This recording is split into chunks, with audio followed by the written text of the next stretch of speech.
all summer for this Mass. Spanked me. I felt terrible. I said, really? He said, yeah. I said, the only reason I can't do it now, I said, do you live in Chicago? He said, yes. But I'm moving to another part of Chicago. I just can't get back. All summer, he drove to Piddly, Piasta, Iowa for the 5:30 Sunday night Mass. That drives me crazy because we don't have greeters, and it's kind of like a grab what's going on. And he drove from Chicago for it. You never know. I will never forget that minute-and-a-half conversation with that man. It's part of my conversion process. When we make space in our lives for others, it's about priority. It's about priority. It's about making somebody central. It's about time and presence and attention. It's about changing our life around. It's about sacrifice. That's what it means to make space in our lives. And so when we talk about that, it's really not about a program. It's not about a project. It's very personal. Making space requires me. It means we need to let somebody into me. So we can't just let people walk by. I mean, there's nothing worse than not being acknowledged. Nothing worse than not being acknowledged. So it's making space in my life for the other. And for us, it's other is the stranger, other is the assembly, but it's really Christ. You don't know. The scriptures tell us we may be entertaining angels unawares. And so we don't know who's coming through our doors. So it's a posture. And it really needs to come out of our personal prayer. You say, Lord, I don't know about this hospitality thing, but help me to be whatever I need to be. There's a great prayer. That's as difficult as it needs to get. I don't know about this hospitality thing. I don't think I'm going to be very good at it, but help me to be what you want me to be to do this. It's also about our communal worship. It's about service and concern for others. And it's welcoming Christ into my heart, not just once and for all, but every day and always. And so the time that I saw that guy coming up towards me, I wasn't feeling very welcoming. I was feeling paranoid. God slapped me right across the face with a big feathery 2x4. He said, you got to pay attention to people and not make judgments about them. The deal of it is why is it so difficult sometimes for us to make space in our lives for God? We get so, like I said in my homilies here this weekend, that we get attention deficit. We kind of get all over the place and we don't pay attention. So it's making space then for the assembly. It's our commitment to the community. It's not just our job. So it's kind of a reverence for having relationships with people. You know what the hardest thing, I can only speak for myself, for being a priest coming into a new place is you really can't preach unless you know the people. You really can't affirm them or empower them unless you know them. Well, that's hard enough when you move to one place. But you move to 5 places with 4,000, 5,000, 6,000 parishioners, and it's so hard. I can do the stuff. I can do Mass with my hands tied behind my back. That's not the deal. But to do what I believe we're called to do is relational. And if you don't know people, you can start recognizing them. You can start recognizing families. And then you put a name on them. And then you figure out that all the Kleesners aren't related. And then you go back to square one again, But you work at it. But it's about making those connections with people. It's about being servant sacrifice for the community. And so it's kind of getting into the thing about saying, how can I do something instead of why should I? Prayer with and for the community and trying to be very inclusive of relationships. One of the things that parishes like these 5 have in common is that people really know each other. That you can use to your advantage. But I have yet to hear at any kind of social thing in any of the parishes I've been at, somebody say, oh, have you met so-and-so? Come here, I want to introduce you. I've never heard that yet. Now, maybe it's happening. I've not heard it. What more often I've heard is people who will come up to me and they say, Father, who is that lady over there? And I said, for God's sake, you're a member of this parish. You should be telling them who I am. You should be introducing me to them. So I go over and I say, oh, what's your name? Oh, my name is Marion. Oh, hi, Marion. How are you? I'll bet you haven't met Florella. So I'll haul somebody else over here, and then I'll introduce them. That's what we do. You know, there are so many people just waiting for that directory to be published. So are we.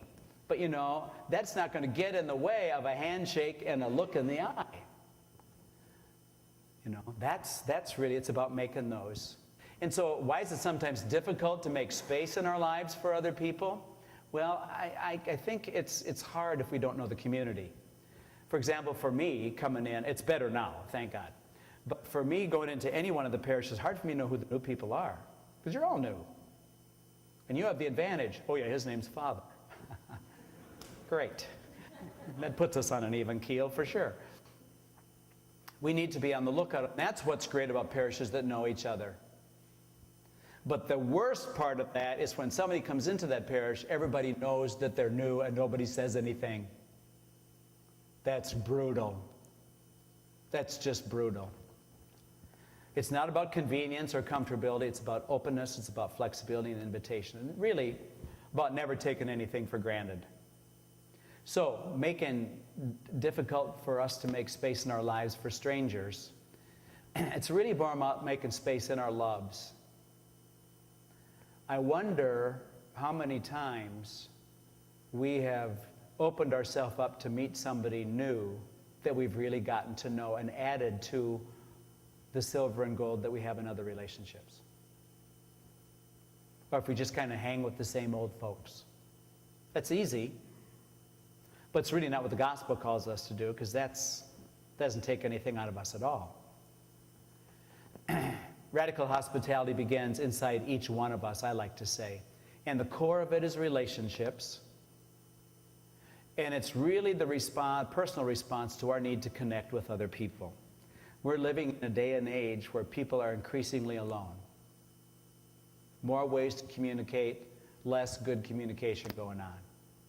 Church should be a different place than that. It should be safe. It should be open. It should be welcoming. And that's really what this is about. And really passing the basket is the least important thing. It's about, you know, it's funny, since we started out here, Sister Ruth made up these hospitality badges. So Marion comes in last night and she says, will you put a badge on me? And I said, of course. But I said, Marion, they can tell who you are because of that grin you got in your face standing inside the front door. It really is our person that does it. It's our person that does it. Now, I've been, as the presider, ignored by ushers at parishes. I could have had a stroke right in the vestibule before Mass started, and they would have stepped over me to talk to somebody else, you know. So it's really about how our relationships are with each other. So this is what I want to leave us with. Hospitality is really not about programs. It's not about liturgical directives and roles. It's not really about tasks. It's how we are with each other. It's about a way of being. And it really is discipleship. Jesus didn't treat Judas any differently than he did John, whom he loved. That's our goal. Some people will be much easier for us to warm up to. That's a given. But Jesus didn't say love everybody. He said like everybody. No, he said love everybody, not like everybody. We're not going to like everybody. But hospitality is not about that either. It's about making those connections. Now, that's the whole foundation of this. It will take us just a few minutes to go over the details. But if we didn't see how the details flow from this kind of a thing, then the rest of this doesn't really make any difference. And what we need to be able to do, what you need to be able to do, is to be able to have these kinds of conversations with other people in your parishes so that they start to understand hospitality is not just a job for the hospitality ministers, it's something that the whole community tends to participate in and to make sure that happens. And so that's why these basics become really important.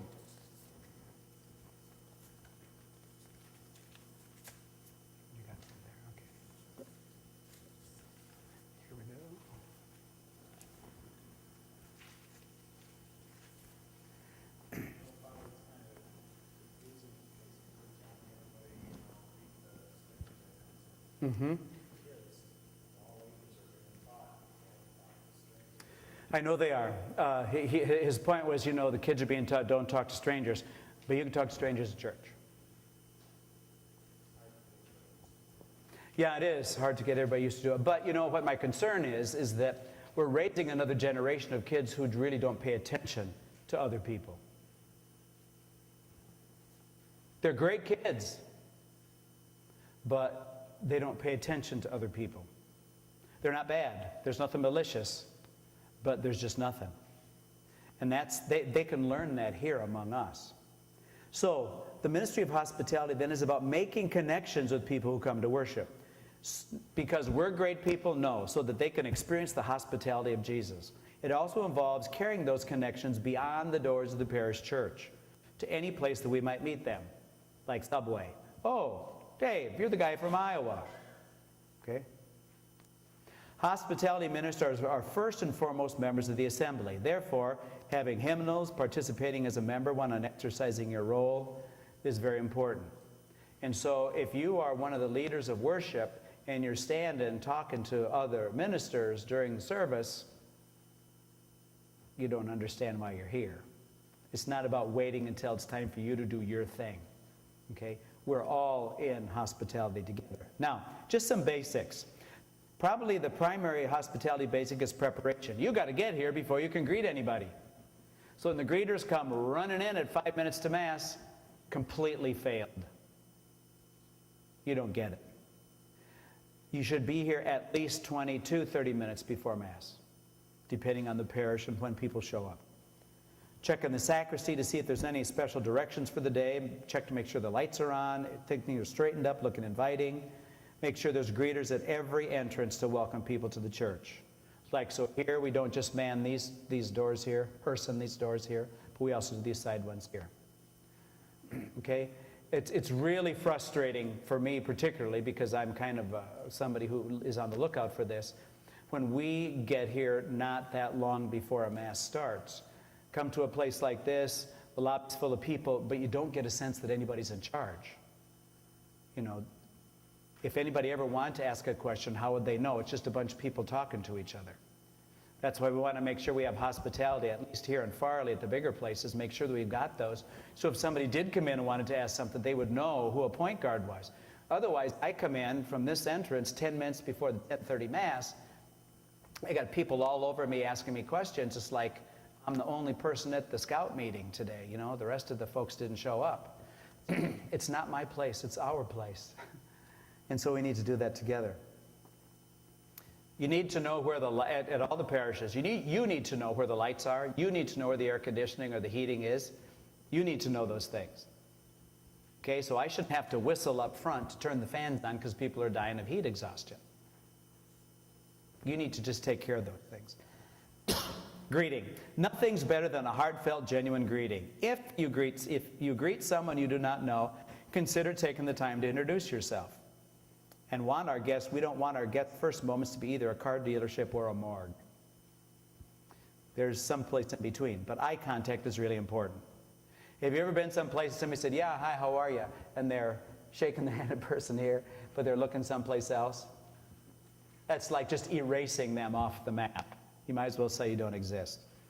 You may be greeting with your good friends, but resist the temptation to talk to them and not our guests. Now, seating. Every church looks full from the back. Have you ever noticed that? It's a universal truth. Every church looks full from the back. So you can't tell if the church is full or not. A guest's dreaded moment is when they first enter. They come in, the seating appears to be filling up, and then the usher standing in the aisles points to them like we're doing football plays. Okay? Will I end up in front, be the last one out? Who will I be sitting with? And there's the usher who feels about as awkward as a stop sign. And sometimes ushers are that way. It's just a sign on legs. But that's not a greeter. Just standing there waiting for some guests who look lost and hope he's properly calculated enough space for them. But then the worst happens. They go someplace else, and once again he's alone there in the front of the church, now feeling rejected. I'm not going to go back up there again, he says to himself. Remember, as the church fills one or two greeters, this is like about 5 minutes too, should go down the aisle and look to see. You know, in Catholic churches, there's always room up front. It's a universal truth, you know. So come and look, and then don't point, but then go back and say, there's 3 places here, okay? And bring them back, okay? This goes especially for holidays like Christmas and Easter, but people aren't animals. I saw an usher do this once. I wanted to go. Reminders. Help to seat latecomers during the gathering hymn. Sometimes people's hospitality stops when the Mass introduction stops. You're on during the whole Mass. Balcony seating is never to be used unless you are personally sure that the main level is full. And really, the doors should be locked. After everybody's seated for the liturgy of the word, please be aware of those coming in late and help them to a place. So sometimes the greeters just sit down and they start paying attention at Mass, but nobody's watching the door. So the priest is up front sitting there going, look over there, that family just came in, they're looking for a place to sit. You know, if you put walkie-talkies on, we'd probably try to get a hold of you. You need to be on the lookout and get up from your place and seat people. You might even consider waiting to be seated yourself until the readings begin, at least as a starter. 4, assistance and emergency help. You need to kind of think ahead about any issues that somebody may have. If somebody comes in a walker or a wheelchair or has some difficulty, as you can tell, a mobility issue, be ready to say, is there anything I can do for you today that will make it easier? You know? You don't have to say, oh my God, you're handicapped, what should I do? No, just say, is there anything special you need today? That's great. And you know what? A lot of times they'll say, no, I'm fine, but thank you for asking. You acknowledge that they may have a difficulty. In case emergency help is needed, please keep it as low-key as possible, respecting the dignity of the person involved. People are pretty good around here in that regard. 5thly, environmental factors. In most churches, the inside doors to the church should be closed in the cooler months as well as when the air conditioning is running. At the same time, somebody should be at the doors to assist those who are entering or exiting. Everybody's treated as guests. All are treated as Christ, says St. Benedict. Be aware of where the controls for heat and air conditioning fans are and make the adjustments if necessary. Let me give you an example from here. There's nothing really more uninviting than to walk into this lobby and see all these doors shut. It doesn't really look very inviting. But the 2 things we have to think about is, number 1, the only air conditioners right now that work are in here, not out there. So we really, in the summertime when it's hot, need to have those closed for that. And they need to be closed for a while, at least the outside 4, because of the rosary, if the rosary's going on. When the rosary's done, then really that should be opened up. It's a much more inviting thing to come into church that way than to be kind of opening the doors yourself and having to come in. Now, notice taking up the collection is number 6, not number 1. That's on purpose. Well, an important role, it's not the most important part of your ministry. Try to do it quickly and efficiently. At the collection time, take 2 baskets down the aisle, 1 minister in each aisle and 2 in the center, handing one to the front pew, another one about halfway back. Stay at the halfway place until the front basket gets there, then take that basket to the rear and retrieve the last one. The idea, folks, is this. People should have the obligation and the opportunity to have that basket pass in their hands, even if they're putting nothing in it. There's a point to that. Because everybody is expected to have something to give.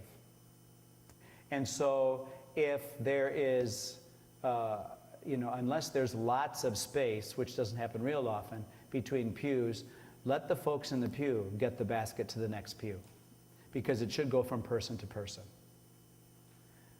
One of the earliest parts of the liturgy, next to the offering of the bread and wine, is the collection